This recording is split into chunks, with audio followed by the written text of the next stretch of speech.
Right. Could I just ask that if my voice drops and you can't hear me, just point upwards at the back. Sometimes when I get spiritual, my voice drops, you know. Anyways, thank you, Maitri Bandhu, for that wonderful introduction. Oh, there you are. Sorry. Maitri Bandhu asked big questions, and you know, these are impossible questions to answer, as he said. And I think Buddhism does answer these questions. But the problem is that we don't have the minds to take in the answers. Yeah, we don't have the minds to take in the answers. I mean, is life intrinsically meaningful? Yes, I presume. I could stop there, but I'm going to keep going anyway. It's a really difficult question to unfold and to really give a flavor of. You might remember Ian McGilchrist's 4 paths to truth. He talks about how we can get to truth through science, reason, imagination, and intuition. And in one of Maitri Bandhu's talks, he adds the body or doing those in an embodied way. And so there's lots of different things that we need to have. And we need to have a certain quality of mind to really be able to get a feeling for what this question is. Yeah. But the problem is that we don't always have that mind. And what we often do is we only maybe focus on 1 or 2 of these pathways to truth. So my background is that I'm a scientist. I studied theoretical physics in college and did a master's in the same as well. Crashed out of a PhD because of Buddhism, but I did do enough training in it to learn to be a scientist. And I love science. You know, I love reason. But the problem is that when we come to questions like this, is life intrinsically meaningful? It's all too easy to be corralled by our reasoning faculty, our scientific function, into a simplistic or shallow answer, you know? Or we just, you know, we get lazy and we come to an easy answer that has no nuance in it. So when we approach questions like this, reason isn't enough. We need just a very big consciousness to explore it. And we might even need things like contradiction, paradox, to come to the fuller truth. So I have a few quotes from Bhante tonight and 1 or 2 others. And the first one I wanted to say was an aphorism of Bhante's where he says, the meaning of life is to be found only beyond life. The meaning of life is to be found only beyond life. Yeah. So I have no idea what he meant. I mean, it would be foolish to nail down what he did actually say there. I think, you know, Bhante has loads of these aphorisms, and they're all really pithy aphorisms that, you know, you could hazard a guess. You know, you could say, well, did he mean something like it's only in death that we can know what life is about? Or maybe he's getting at something like, you know, the meaning of life can't be perceived by what we normally experience in life, our normal mind in life. It could be any of those things. There's so many different interpretations that we could draw out of that pithy statement, that aphorism. The meaning of life is to be found only beyond life. Yeah. And for me, maybe this is what I really delight in terms of my scientific training. I love aphorisms like that. I love really juicy questions to chew on or to turn over in your mind. They're a bit like everlasting gobstoppers, if you know that film, where every day when you keep sucking on them, there's a new flavor emerges and something points more deeply at the nature of mind. So I think so much of the Dharma is staying with these really good questions and, you know, maybe translating them or finding ways that they get activated in you. But I do have to say something about if life is intrinsically meaningful. So let's just look first at meaning. So even the word meaning is very difficult to understand, to say what it is. Yeah. In terms of its definition, it tends to mean something like if something has meaning, it is of significance or it is worthwhile. It's sufficiently important to be worthy of attention. That's another way of looking at it. So you're really asking, is life significant? Is life worthwhile? Yeah. And interestingly, the word for meaning is from the word mean, which if you go back to the Indo-European languages comes from the same word as mind. So you could say the nature of mind is the nature of meaning as well. For example, the word manas, which is in some of our names here, is a word for mind. It comes from the same root as meaning. So perhaps the question becomes, is there something in life? Is there something essential in life? Something sufficiently important that we should give it a lot of weight? Is there something that is of meaning, significance, and worthiness? Maybe that's what the question becomes. And it's intrinsic to life. It's not just in our life, but in all life. In your life, in your life, in your life, in all life that we meet. It's not just particular to any one of us or any number of us. So I remember being struck very much by reading A Survey of Buddhism, which is Bante's kind of classic book. And in that he says, at every stage of the spiritual life, we are faced by the necessity of making a choice between either of two opposites, on the one hand, and the mean which reconciles the opposition by transcending it on the other. I'll read that again. At every stage of the spiritual life, we are faced by the necessity of making a choice between either of two opposites, on the one hand, and the mean which reconciles the opposition by transcending it on the other. So to paraphrase it a bit more, what Bante is saying is that again and again and again in one's spiritual life, one finds oneself coming up against these opposites, that you could say even they're extremes. And the spiritual path is to trying to find the middle way between these two extremes. The middle way, it's not just the halfway point between them, but something that unifies them, transcends them, in a way renders those extremes irrelevant. Yeah, renders those extremes irrelevant. So in a way, and he sees the middle way as something we continuously need to be open to. And I thought this was I've always found this a really interesting reflection. So when I'm in any situation, what extremes am I tending to here? And what is the transcendent middle way? Yeah. Just to give a small example, I remember many of you are on your first or second retreat. And I remember on my second retreat, finding it at times wonderful and at times hellish. Yeah. And someone asked me on the minibus on the way home, how was the retreat for you? And I just had to look at him and go, I can't answer that question. And what became clear on that retreat is that I just went to extremes of joy and extremes of almost despair at times. And the gap between them might only be half an hour. Yeah. So maybe some of you are experiencing this already on the retreat. So that's a really interesting question then, isn't it? So I think what we have to do when we're presented with these ways of going is ask, what is the middle way here? Yeah. And the middle way for me there and that, it was quite practical really. It was not to take too much pleasure in the joy and not to take too much despair in the hard times, and try and find something that went beyond them, a deeper sense of equanimity, a deeper sense of commitment to the ideals of Buddhism, where it didn't matter if I was happy or sad. Yeah. So it kind of transcended the two. So that's a very practical and everyday, you could say, example of the middle way. But I hope it gives you a sense of what I mean by moving to these extremes.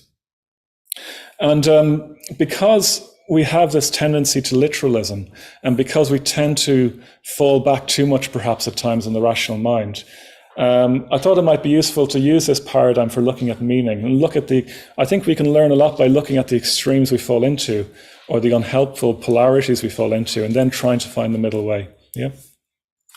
And this is something the Buddha did back in the day when he was practicing. So the extremes that were present in his life, if you know the life of his enlightenment, on the one hand, one extreme was self-mortification, where people would be extremely, practice these very extreme practices of body crushing, crushing the spirit of the body, not eating, sitting in freezing cold mountain streams and so on, to try and crush the body into submission.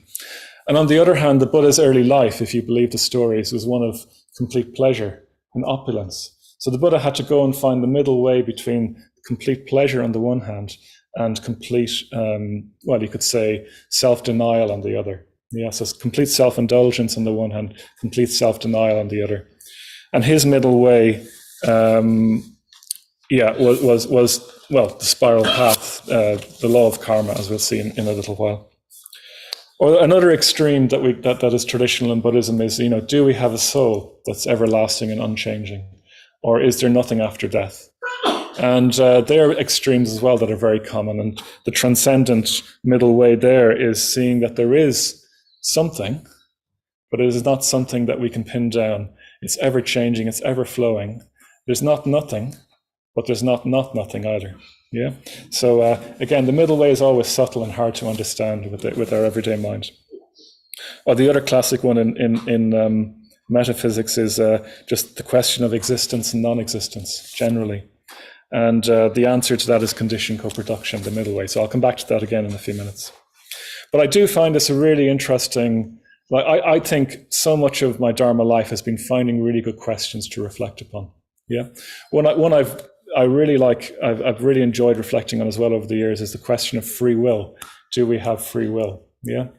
And the extremes we can move to here would be, on the one hand, we have complete free will, and on the other hand, we're completely predetermined. We're like a wound-up clock that is just playing itself out.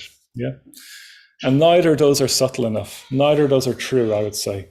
If you think you have complete free will, then you're probably not looking at just how much you're led by your desires, by your compulsions, by your addictions. And so much of the time as well, I don't even know what I want anyway. And I kind of find myself doing it and rationalizing it afterwards. I wouldn't call that free will. Yeah.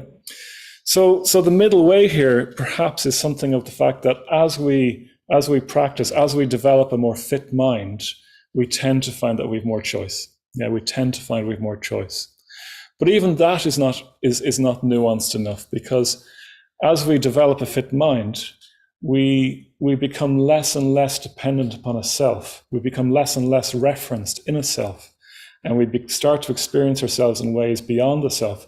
So what does free will of the self mean anyway there then? So the question of free will doesn't quite fit anymore in some ways. So the middle way is not just the midpoint between the two. It's a subtle path that is always dramatically beyond the original terms of what's been laid out. I hope that's clear from that example.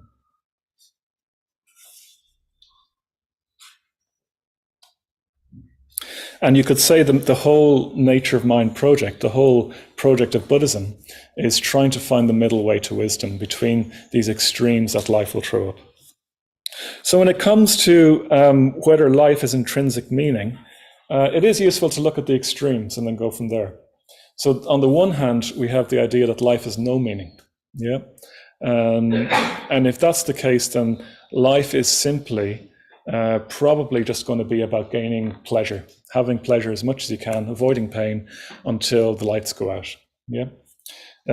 Which is a rather bleak picture of the universe.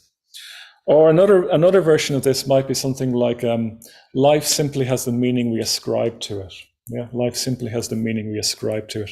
So this would be the more existentialist position, I guess you could say. And while it's probably a more positive vision than life having no meaning, it's deeply problematic as well, because it leads to me having my meaning and you having your meaning and you having your meaning, and who's to say which is better? Yeah, and that leads to all kinds of other problems. And then on the other hand, the other extreme, well, the one that occurred to me, I'm sure there's lots of different ones that could come out, but maybe this is my background, not as a scientist, but as a Roman Catholic, is this kind of sense that everything you do, God has a purpose for you. You know, your purpose is laid out in every moment. Everything is significant and laid out for the purpose of your life. Yeah. And that just feels like a prison that's entirely not useful as well. Because I think sometimes things just happen for no purpose, you know. So I find it interesting to reflect that those are the kind of things we can go to, and neither are subtle enough to be to do justice to the big questions that we're trying to ask. Yeah. And neither of them feel in tune with Buddhism, actually. So the middle way here, I think, in terms of meaning, well, it's the answer to all the middle ways. It really is the Buddha's teaching of conditioned co-production. But I'll break that down a bit more. So I want to talk a bit about the Buddha's teaching, the middle path, the middle way, his central teaching in Buddhism of conditioned co-production. So he said that things do not arise randomly. They don't arise arbitrarily. This is one other extreme to be avoided. And on the other hand, they're not completely mechanistic, not completely predetermined. this was a very strong view in Europe, by the way, after the Enlightenment, the European Enlightenment, that the prevailing view in scientists at the time was that we live in a clockwork universe that we're discovering the rules of. In fact, there was a feeling after Newton's time that we'd pretty much answered everything. Yeah, so be careful of that kind of attitude as well. Yeah. So instead, the Buddha says that there are these recognizable patterns and trends and tendencies in reality that we can recognize. And things arise, things pass away in dependence upon a vast network of conditions.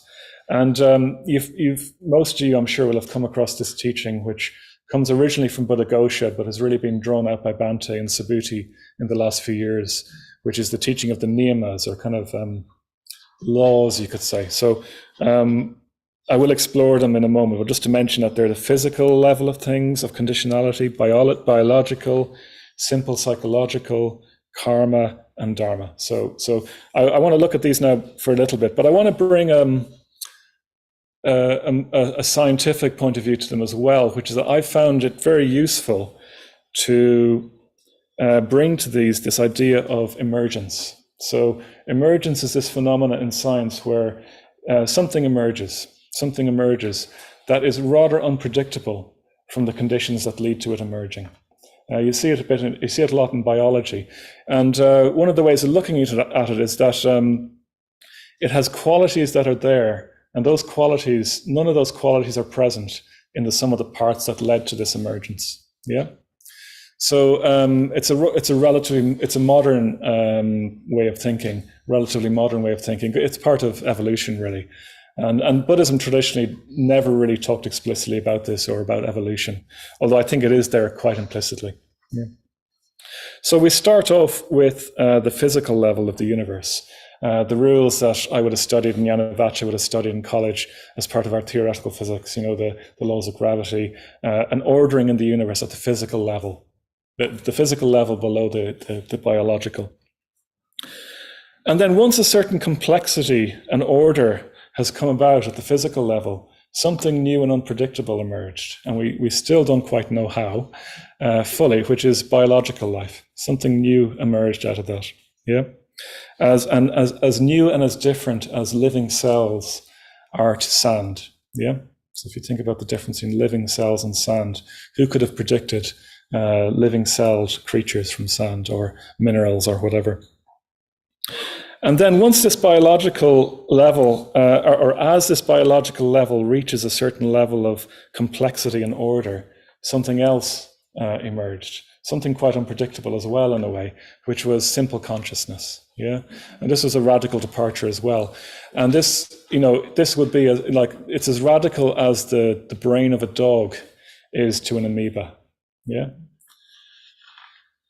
And then once this simple consciousness has reached a certain level of complexity and order, something new again emerged, which was the self-aware individual, self-consciousness, the being which could be aware, but also aware that they are aware. Yeah. And this is something as radical as, someone on retreat, cultivating mindfulness, the mind that they have compared to the sheep out in the field there. I was watching them earlier run around. So it's quite a radical departure and something quite different. Yeah. So this has emerged out of a certain degree of, complexity at the level of simple consciousness. And we've all heard this before, but then where this becomes something beyond the level of science is that once the level of self-awareness reaches a certain level of refinement, complexity, order, something else emerges, a way of being which isn't rooted in a sense of self, which doesn't need to have a tightly defined sense of self to operate and doesn't have the restrictions of self to operate in the world. Yeah. And this is as different and as new as the mind of an enlightened being as to someone spending all their days on Instagram or Twitter. Yeah. So it's a radically new departure. It's something completely different of a completely different order. Yeah. And who knows, maybe there's further emergence beyond this. I'd like to think that this is as far as we can see, and there's probably even more happening than this. But with our limited minds, that's as far as we can see. That's the horizon to which we can currently see. But maybe there's endless emergence. Who knows? Yeah. So you can see already then that from the interstellar dust that formed the Earth and came together billions of years ago, all the way through to the mind of the Buddha, there is in the universe this recurring phenomena of something radically new emerging from something lesser, you could say, or a certain, something completely unpredictable emerging when the conditions are right. Yeah.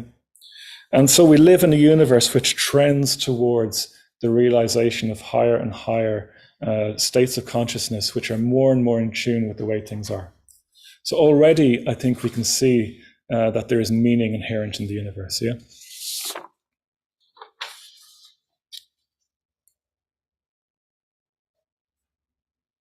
And just as at the level of physics, at the levels of biology, there's the laws of thermodynamics, gravity, biology, and so on. At the level of karma, we have laws as well, and probably at the level of dharma as well, but they're probably a bit too hard for me to see right now from where I am. But we have the great law of karma at this level of self-awareness, the level of the individual and their actions, their intended actions.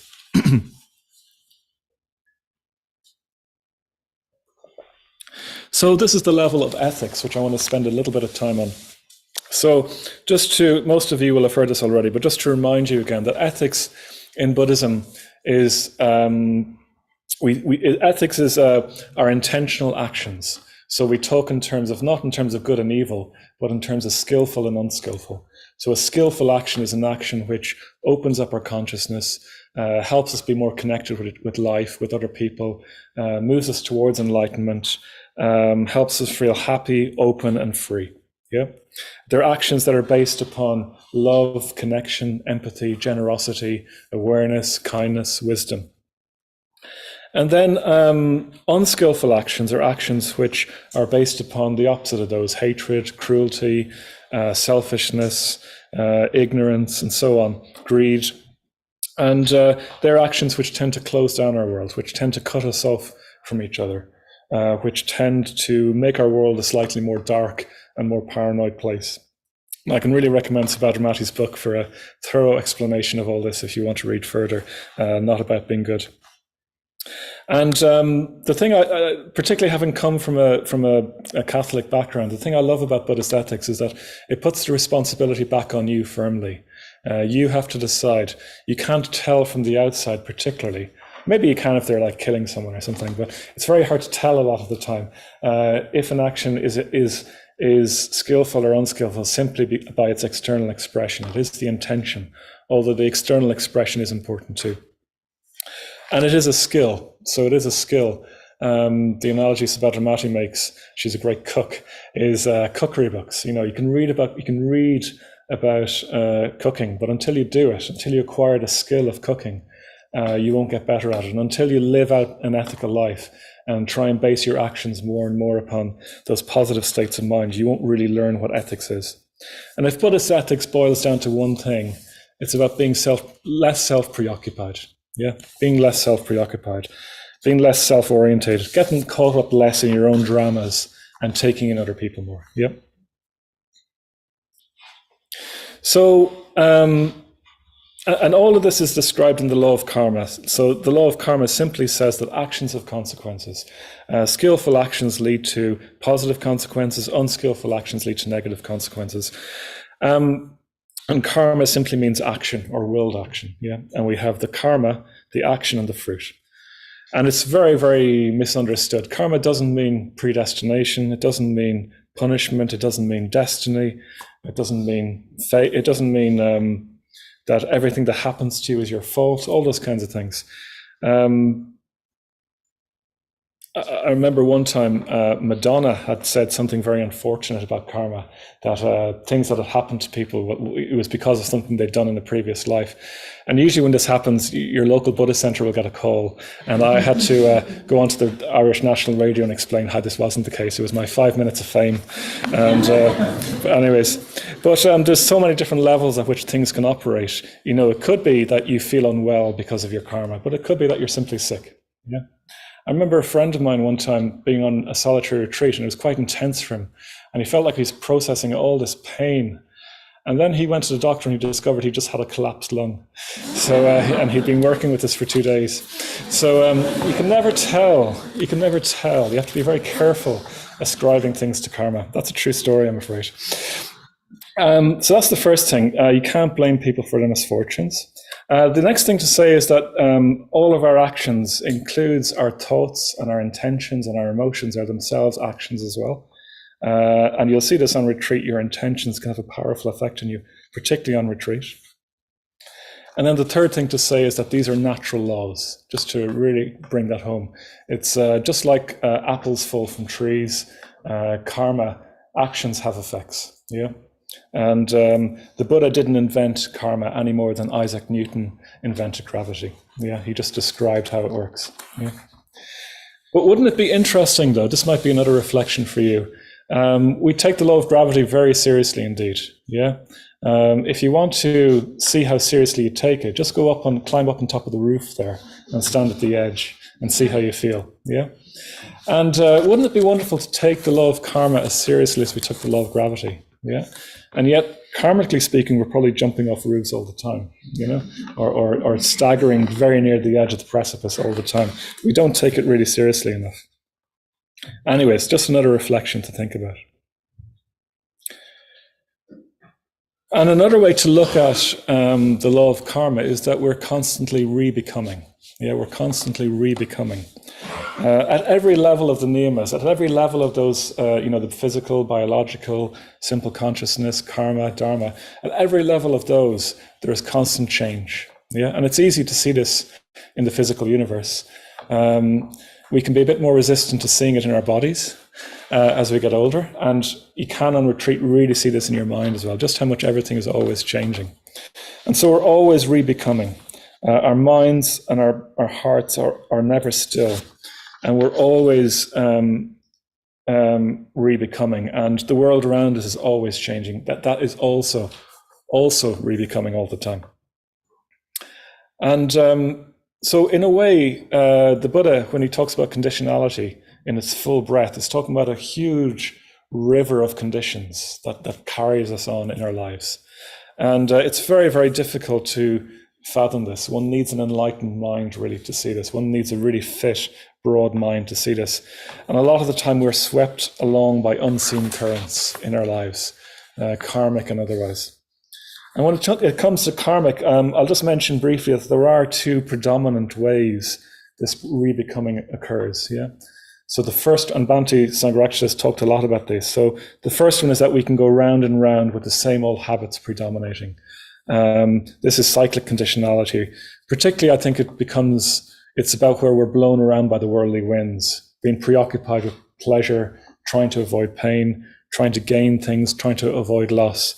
And no sooner do we gain one, but the other one, we find ourselves at the other one. And anything we try and hold on to slips through our fingers. And you could say that this re-becoming is the re-becoming again and again and again in different shades of a grey unhappiness. Yeah. So re-becoming again and again and again. But then there's the other type of re-becoming where we can bring an appreciative and open mind to the fruits of an appreciative and open mind. Yeah. So we bring an appreciative and open mind to the happiness we feel on retreat, or the joy and spaciousness we feel in the mindfulness of breathing, or the love we feel in the metta bhavana. And if we keep bringing an appreciative and open mind to an appreciative and open mind, it keeps deepening and ever deepening and ever deepening. And this is what Bhante called the spiral. And this spiral can deepen and deepen and deepen. We can re-become and re-become and re-become in a better and better way until wisdom arises, and even then it continues to enlightenment. You know? So I find this a really interesting reflection. I'm always looking for good reflections, as I say, and I think one of the most interesting reflections one can do, this might just be me, but is just keep asking yourself, are you the same person now you were a time ago? You know, so are you the same person now? It's only last night that we arrived on the retreat. Yeah, it's only last night we arrived on the retreat. Are you the same person you were last night when you came here after negotiating the car, the bus, the trains, the flights, as you are now. Yeah.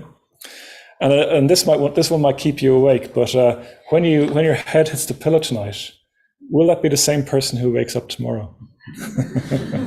Hope I don't freak you out enough too much there with that. And what continues and what changes? What continues and what changes? Yeah. I want to read a bit from this lovely book that this wonderful book that Maitri Bhante put together. There's a great section from Bhante. It's in chapter 18, Nihilism and Eternalism. I'll just briefly say that. Read it out. He says, even in this present life, leaving aside the question of rebirth, you are a process. You are constantly changing. You are not the same person today as you were yesterday. Well, you are neither the same nor different. The truth of your existence can be explained neither in terms of an unchanging existence, nor in terms of a non-existence, nor in a combination of the two. From instant to instant, you are a mental state that arises on the preceding mental state, and in dependence upon your present mental state, there arises a future mental state. There is continuity with no identity, or rather, the continuity does not consist in the conservation of an unchanging element. There is pure process, there is change, but there is nothing that changes. There is rebirth, but there is nobody who is reborn. There is attainment of enlightenment, but there is nobody who attains enlightenment. So you might want to read that again, yeah, and reflect upon it, yeah. So, and Vidyamala tomorrow will be talking about the most mysterious instance of this is when we die. Yeah, I'm not going to touch on that in this talk. But from day to day, yeah, it's a mysterious question. Consciousness, our minds are like a flame, and a flame is never still.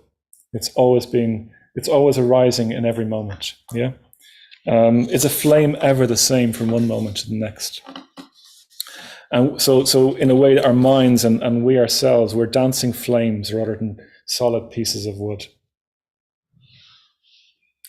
And this continual rebirthing, rebecoming isn't particularly controllable. Yeah, it's not particularly controllable. We can shape and influence the kind of person we will become in the future through the law of karma, through looking at the intentionality of our actions and trying to act skillfully. I think the law of karma is not so useful most of the time, trying to find out why you're feeling the way you are now looking back. There is some use to it there, but really where the law of karma is useful is in this present moment. What do I need to do to set up a creative mind in the future, to create a skillful, fit mind to see the truth in the future? So what do I need to do right now in this moment? Yeah. And that's what Madonna got wrong, I'm afraid. The other thing to say is that it's not just that we are rebecoming. Karma isn't just about that either. Karma also talks about, or at least for me, it seems like karma also talks about how we are constantly creating the world that we exist in. Yeah, we're constantly creating the world that we exist in. While not everything that happens to us is karma, how we relate to the world creates our world, creates our experience of the world. So you might have heard of the old fable of the person at the crossroads, and there's a traveler who comes to meet them. And this might be one of Aesop's fables. I'm not sure where the source is, but the traveler asks the person at the crossroads, "What are the people in the next town like?" And the person at the crossroads says, "Well, what were the people at the last town like?"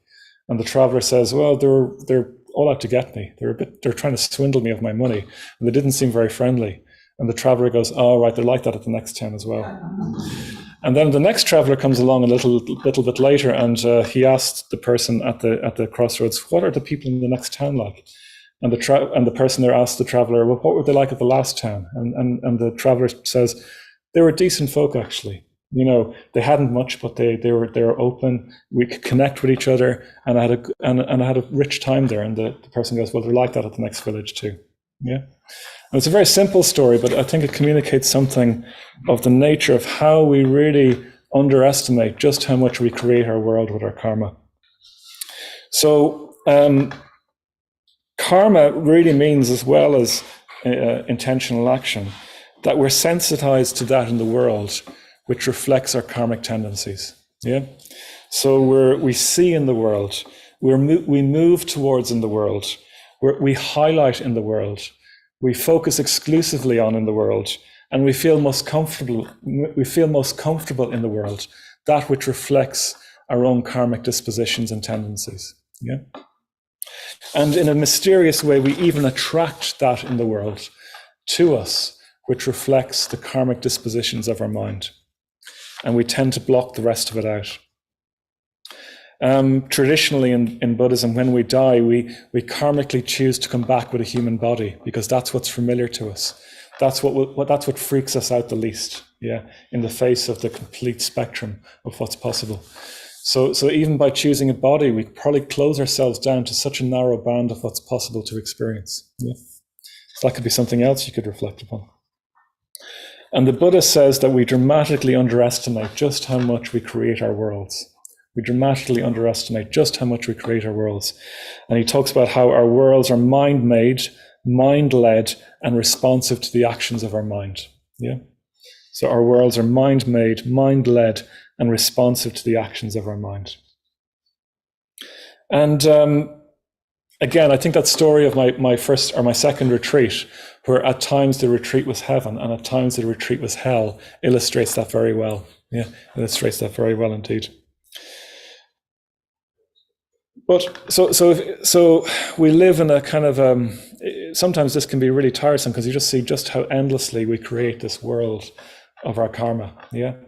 But the good news is that no matter what world we end up creating for ourselves, there is something that we can always depend in that. And we can always depend upon the law of karma.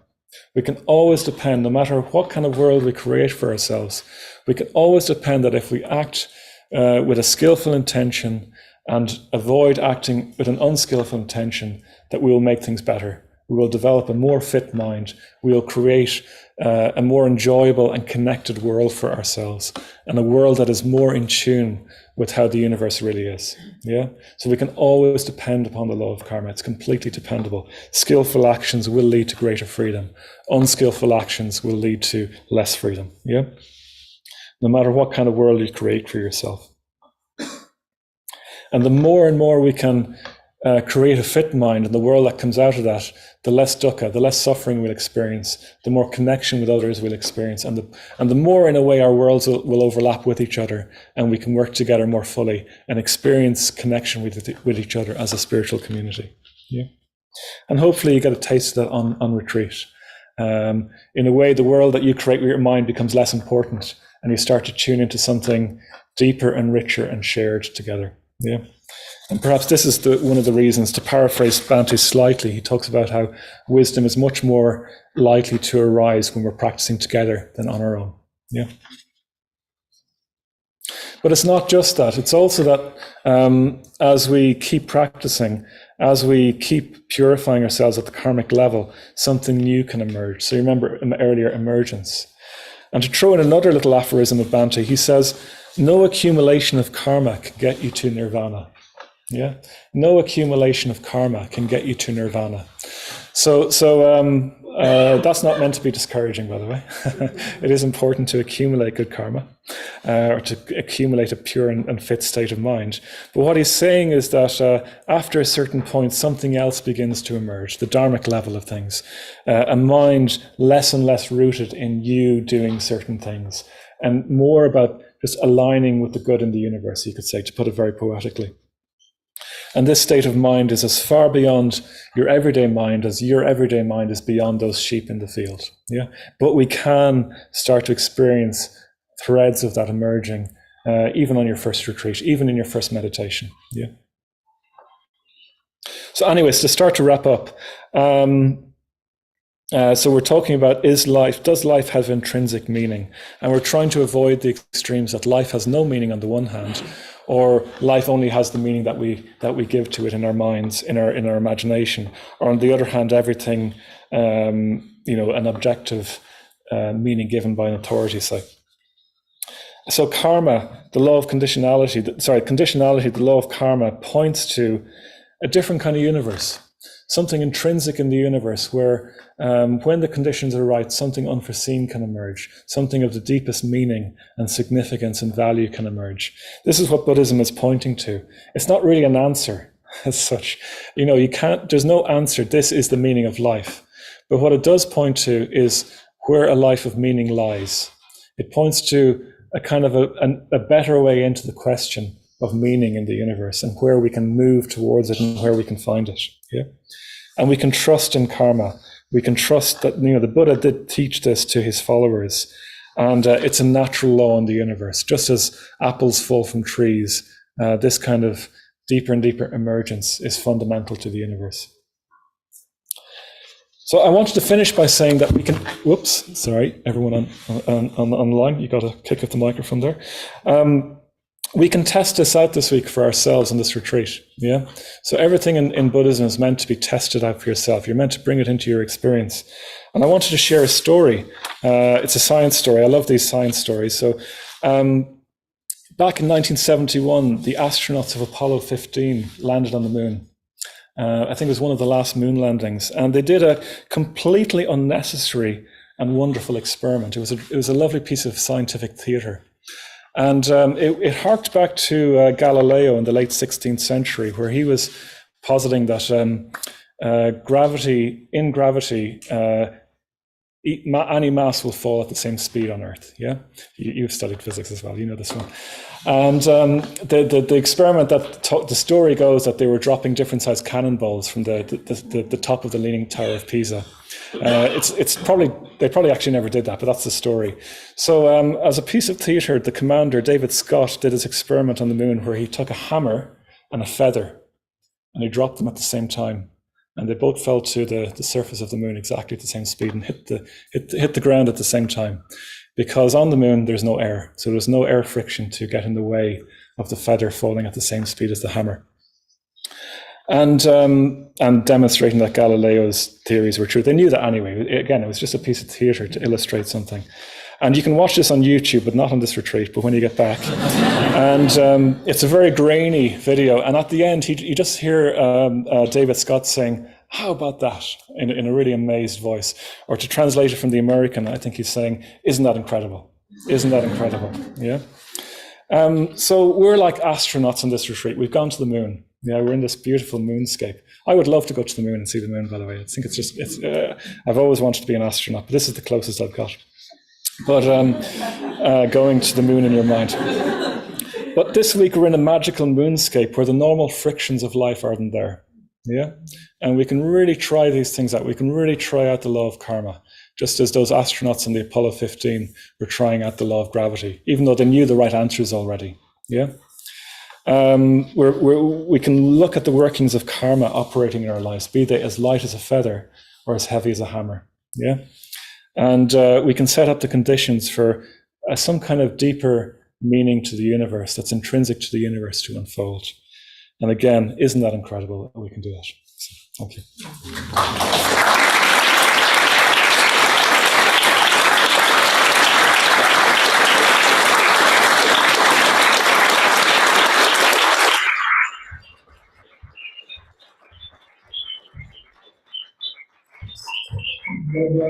Vajrashura, thank you very much indeed for a very careful exploration of karma. There's so much to say about karma. I wanted just to reiterate what you said there at the end about, well, we can just try it out, actually put it into practice. I mean, the law of karma is basically saying that actions have consequences. And remember that Buddhism is saying that some of the most important actions are the actions that happen inside your head. Yeah. So basically it says that your actions matter. Yeah, your actions matter. And you can really watch that here on this retreat, that your actions matter. How you meditate matters. How you talk to people matters. How you talk to yourself in your head matters. Your actions matter. And because they matter, your life is intrinsically meaningful. Yeah. But let's have a